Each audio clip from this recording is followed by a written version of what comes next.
बिस्मिल्लाहिर्रहमानिर्रहीम। अस्सलामु अलैकुम नाजरीन। ईस्ट इंडिया कंपनी क्या थी? एक तिजारती कंपनी पूरे हिंदुस्तान पर कैसे काबिज हुई और इस कंपनी ने बरे सगीर पाक हिंद पर क्या असरात मुरतब किए और अब यह कंपनी किस हाल में है, यही हमारी आज की वीडियो का मौजू होगा। और आज हम आपको ईस्ट इंडिया कंपनी की मुकम्मल दास्तान सुनाएंगे। मगर वीडियो में आगे बढ़ने से पहले अगर आप हमारे चैनल पर नए हैं तो बराए मेहरबानी हमारा चैनल info@adil सब्सक्राइब करें, जहां आपको बिलखुसूस इस्लामिक हिस्ट्री और बिलुमूम दुनिया भर की मुनफरिद मालूमात पर मबनी वीडियोस मिलती रहेंगी।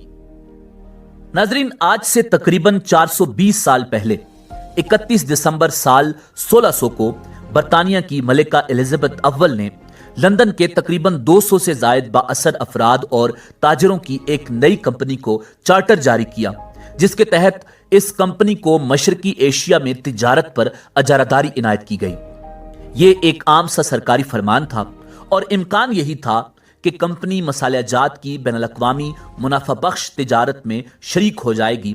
मगर शायद उस दिन न मलिका को न ही कंपनी के सरकर्दा अफराद को अंदाजा था कि लंदन की एक छोटी सी इमारत में कायम ये कंपनी सिर्फ मसालियाजात की तिजारत नहीं करेगी, बल्कि दुनिया की तारीख की सबसे ताकतवर मल्टीनेशनल कंपनी बनकर दुनिया के सबसे अमीर मुल्क और तकरीबन 1/4 आबादी पर बराह रास्त राज करेगी। नाज़रीन, हाल ही में मंजर आम पर आने वाली विलियम डालरैम्पल की किताब the anarchy the relentless rise of East India Company के मुताबिक ये तारीख की एक मुनफरिद मिसाल है, जिसमें 18वीं सदी के वस्त में एक प्राइवेट कंपनी ने अपनी जमीनी फौज और नेवी की मदद से तकरीबन 20 करोड़ लोगों पर मुश्तमिल एक पूरी कौम को गुलाम बना दिया था। इब्तिदा में ईस्ट इंडिया कंपनी ने तकरीबन 150 साल तक कदरे शराफत के साथ तिजारत की।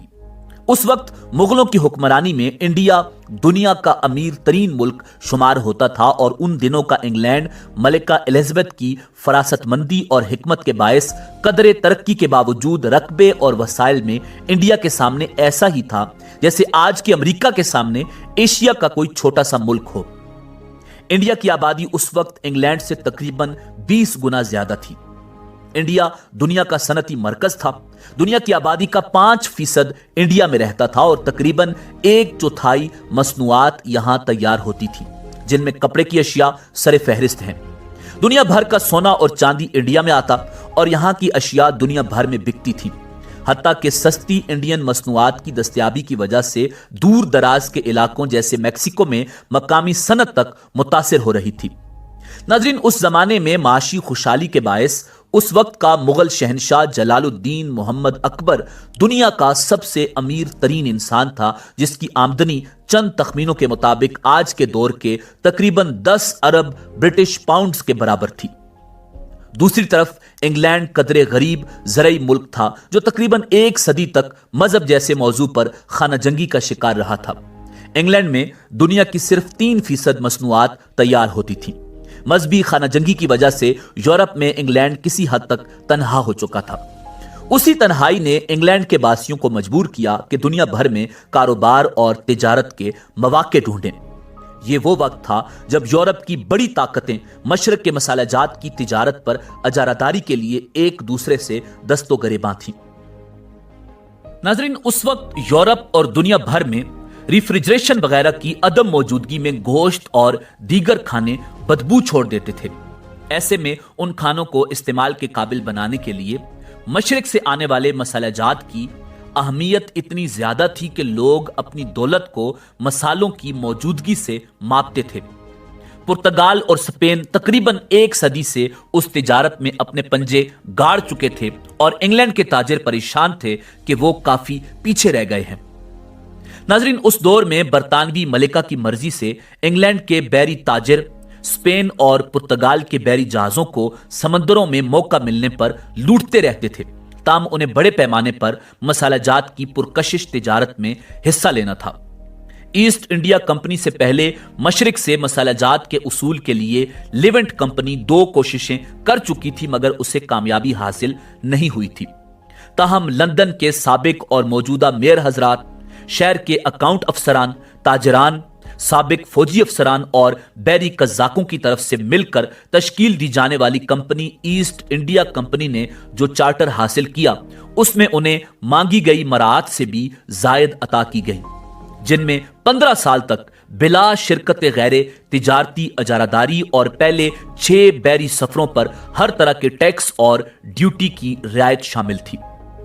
कंपनी का पहला सफर 13 फरवरी साल 1601 को सर जेम्स लेन कास्टर की क़यादत में शुरू हुआ, जो साउथ अफ्रीका में मौजूद कैप ऑफ होप से होता हुआ आज के इंडोनेशिया और करीबी इलाकों में पहुंचा, और 6 जून साल 1603 को जब 4 जहाजों पर मुश्तमिल बैरी बेड़ा वापस लंदन पहुंचा तो वो दारचीनी, मिर्च और लौंग के 900 टन से जायद मिकदार लिए हुए था, जिसमें बड़ी मिकदार वो भी थी जो एक पुर्तगाली जहाज से लूटी हुई थी जो उन्होंने रास्ते में लूटी थी, जबकि बाकी आज के इंडोनेशिया और मुल्हिका इलाकों से खरीदी गई थी। कंपनी के 218 शेयर होल्डर्स को 300 गुना मुनाफा हुआ था। नाजरीन, उस दौर में यूरोप का नौआजाद मुल्क हालैंड मसालेजात की तिजारत पर अपनी माशी मजबूती की वजह से छा चुका था। इसलिए अंग्रेजों ने फैसला किया कि मसालेजात को हालैंड पर छोड़कर इंडिया से कपड़े और दीगर अशिया पर तवज्जो मरकूज की जाए। अगस्त साल 1608 को कैप्टन विलियम हॉकिंस ने अपना जहाज हेक्टर इंडिया की बंदरगाह सूरत, जो आजकल गुजरात रियासत में शामिल है, पर लंगरअंदाज किया और इंडिया में ईस्ट इंडिया कंपनी पहुंच गई। कैप्टन विलियम हॉकिंस को इंडिया पहुंचकर अंदाजा हो गया कि अजीम मुगल हुक्मरानों के इस मुल्क को फतह करना तो पागलपन है। उस वक्त मुगल बादशाह के पास 40 लाख अफराद पर मुश्तमिल फौज थी, इसलिए कैप्टन समझ गया कि यह इंतहाई नामुमकिन है कि इंडिया को फतह किया जाए। कैप्टन की बात सालों बाद दुरुस्त साबित हुई जब शहंशाह जहांगीर ने साल 1632 में बंगाल में मुदाखलत की कोशिश पर पुर्तगालियों को चंद दिन की लड़ाई में इबरतनाक शिकस्त दी। इस पर ईस्ट इंडिया कंपनी भी सहम गई। नाजरीन, कंपनी ने फैसला किया कि इंडिया में तिजारत और कारोबार के लिए मुगल हुक्मरानों की रजामंदी से काम लिया जाए। हॉकिंस को शहंशाह जहांगीर के पास भेजा गया, मगर बाज़ोक शहंशाह नीम खानदा हॉकिंस से मुतासिर न हुआ और उसे कोई रियायत न मिल सकी। उसके बाद किंग जेम्स को आमादा किया गया कि इंतहाई पढ़े लिखे रुकने पार्लियामेंट और सिफारतकार सर थॉमस रो को जहांगीर के दरबार में शाही एलची के तौर पर भेजा जाए। थॉमस रो 1615 को मुगल दारुल हुकूमत आगरा पहुंचा और बादशाह को इंग्लैंड और आयरलैंड से लाए शिकारी कुत्तों समेत बेशकीमत ताइफ अता किए। 3 साल की मुश्किल सिफारतकारी के बाद sir Thomas east India company की सूरत में फैक्ट्री के लिए मुगल शहंशाह का शाही फरमान और दीगर रियायतें हासिल करने में कामयाब हो गया। कंपनी ने अगले 200 साल तक मुगलों की खुशनुदी के उसूल को अपनी पॉलिसी बनाए रखा। नाजरीन, साल 1626 तक कंपनी ने इंडिया में एक महफूज अड्डा बनाया, फिर मदारिस में एक तिजारती कॉलोनी आबाद की जो जल्द ही खुशहाल हो गई। कंपनी की दूसरी आबादी बम्बई में कायम हुई, जो दरअसल पुर्तगाल की तरफ से इंग्लैंड के बादशाह चार्ल्स दोम को जहेज में दी गई थी। बम्बई में कंपनी ने अपना पहला बैरी अड्डा कायम किया। नाजरीन, 17वीं सदी में कंपनी ने सिर्फ एक बार मुगलों के सामने ताकत आजमाई की कोशिश की, जिसमें उसे मुंह की खानी पड़ी थी। साल 1681 में कंपनी की डायरेक्टरशिप सर जॉयस चाइल्ड के हाथ में आई तो कंपनी के एहलकारों ने उन्हें शिकायत की कि बंगाल में नवाब शाइस्ता खान के एहलकार टैक्स और दीगर मामलात में कंपनी के कारिंदों को तंग करते हैं। नाजरीन, उस वक्त नवाब ऑफ बंगाल मुगल बादशाह औरंगजेब आलमगीर का भांजा था। चाइल्ड ने सोचा कि मुगलों को सबक सिखाया जाए। उस मकसद के लिए उसने इंग्लैंड के बादशाह को खत लिखा कि उसे फौजी मदद मुहैया की जाए। साल 1686 में लंदन से एक बड़ा बहरी बेड़ा बंगाल की तरफ रवाना हुआ, जिसमें तकरीबन 19 जंगी जहाज, 200 तोपें और 600 फौजी सवार थे। शायद चाइल्ड ने दुनिया के सबसे अमीर बादशाह से गलत वक्त में पंगा ले लिया था। जब बरतानवी बेड़ा इंडिया पहुंचा तो मुगल बादशाह दक्कन में 2 मकामी फतूहात से फारिग ही हुआ था और उसकी फौज मुकम्मल तैयार थी। تاریخ دان ولیم ڈارلمپل کے مطابق برطانوی فوجیوں کو مغل فوج نے مکھیوں کی طرح مارا اور اس کے بعد کمپنی کی بنگال میں 5 فیکٹریوں کو تیس نیس کر کے سب انگریزوں کو بنگال سے بھگا دیا۔ سورت کی فیکٹری بند کر دی گئی جبکہ بمبئی کو بلاک کر دیا گیا۔ کمپنی کے ملازمین کو زنجیروں سے باندھ کر شہروں میں گھمایا گیا اور ان کو چوروں اور قاتلوں کی طرح شدید ہتک کا نشانہ بنایا گیا۔ کمپنی کے پاس معافی مانگنے اور اپنی فیکٹریوں کی واپسی کے لیے بادشاہ کے دربار میں بھکاریوں کی طرح پیش ہونے کے سوا کوئی چارہ نہ تھا۔ اورنگزیب نے بالآخر 1690 میں کمپنی کو معاف کر دیا۔ ناظرین، سال 1707 میں اورنگزیب عالمگیر کی وفات کے بعد اس کی سخت گیر پالیسیوں کے خلاف انڈیا کے مختلف علاقوں کے ہندوؤں اور دیگر لوگوں کا لاوا پھٹا تو کمپنی نے بھی اپنی پالیسی بدل لی۔ جب احمد شاہ رنگیلا کے دور میں ایران سے نادر شاہ کے حملے اور اربوں ڈالر کی تاریخی لوٹ اور انڈیا کے مختلف علاقوں کے لوگ ایک دوسرے کے خلاف صف آرا ہوئے تو ایسٹ انڈیا کمپنی نے فائدہ اٹھاتے ہوئے مقامی افراد پر مشتمل لاکھوں کی فوج تیار کی اور اس کے ذریعے مغلوں، مراٹھوں، سکھوں اور مقامی نوابوں کو ایک ایک کر کے زیر کرتی گئی۔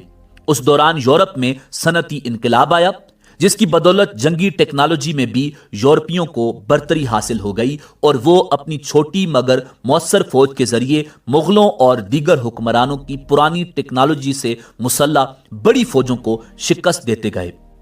ناظرین، اگست سال 1665 میں ایسٹ انڈیا کمپنی نے نوجوان مغل بادشاہ شاہ عالم کو جنگ میں ہرا کر اسے مجبور کر دیا کہ وہ بنگال میں انتظامی امور ایسٹ انڈیا کمپنی کے حوالے کر دے۔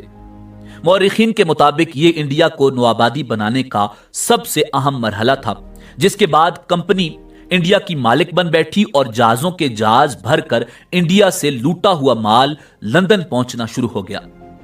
صرف میسور کے شیر کہلانے والے ٹیپو سلطان نے فرانس کی تکنیکی معاونت سے کمپنی کی حقیقی بڑی مزاحمت کی اور کمپنی کو 2 جنگوں میں شکست بھی دی، تاہم انڈیا کے ہی دیگر حکمرانوں کو ساتھ ملا کر کمپنی نے بالآخر ٹیپو سلطان پر بھی قابو پا لیا۔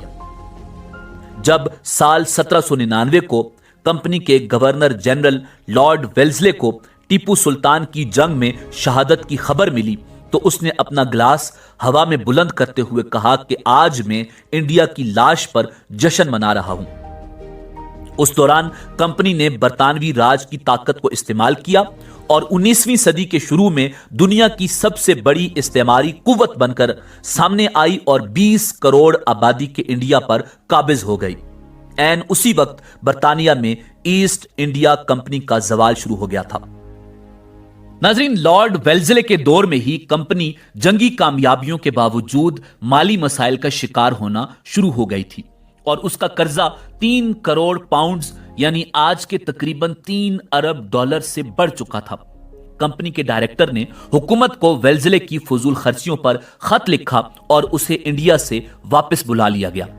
پھر سال 1813 میں برطانوی پارلیمنٹ نے صدیوں بعد ایسٹ انڈیا کمپنی کی انڈیا میں تجارت پر اجارہ داری ختم کرتے ہوئے دیگر برطانوی کمپنیوں کو بھی انڈیا میں کاروبار کرنے اور دفاتر کھولنے کی اجازت دے دی۔ 1833 میں سالوں کی مسلسل کوشش کے بعد کمپنی کے برطانوی مخالفین غالب آ گئے اور برطانوی پارلیمنٹ نے ایک بل پاس کیا جس کے تحت ایسٹ انڈیا کمپنی سے حق تجارت چھین لیا اور اسے ایک گورننگ کارپوریشن میں بدل دیا۔ ناظرین، جب 1857 کی جنگ آزادی میں کمپنی کے اپنے بھرتی شدہ سپاہیوں نے اس کے خلاف بغاوت کی تو برطانیہ نے فیصلہ کیا کہ اب بہت ہو گیا۔ 9 ماہ کی بے یقینی کے بعد آخر کمپنی نے بغاوت، جسے انڈیا میں جنگ آزادی کہا جاتا ہے، کچل دی اور کمپنی نے آخری بار اپنی بے ایمانہ طاقت کا مظاہرہ 20 ہزاروں افراد کو بازاروں اور سڑکوں پر لٹکا کر اور قتل کر کے کیا۔ یہ پوری برطانوی نوآبادی تاریخ کا سب سے بڑا قتل عام تھا، تاہم یہ کمپنی کا آخری ظالمانہ اقدام تھا۔ برطانوی ملکہ وکٹوریہ نے کمپنی کے اختیارات ختم کر کے انڈیا کا انتظام براہ راست سنبھال لیا اور کمپنی کی فوج کو برطانوی فوج میں ضم کر کے اس کی نیوی ختم کر دی گئی۔ उसके बावजूद कंपनी का चार्टर 1874 तक मौसर था, जिसके बाद कंपनी खामोशी से तारीख के औराक में गुम हो गई। नाजरीन, शायद बरतानिया कंपनी के कारनामों पर ज्यादा फख्र महसूस नहीं करता, इसीलिए आज लंदन में कंपनी के नाम की कोई यादगार तक बाकी नहीं।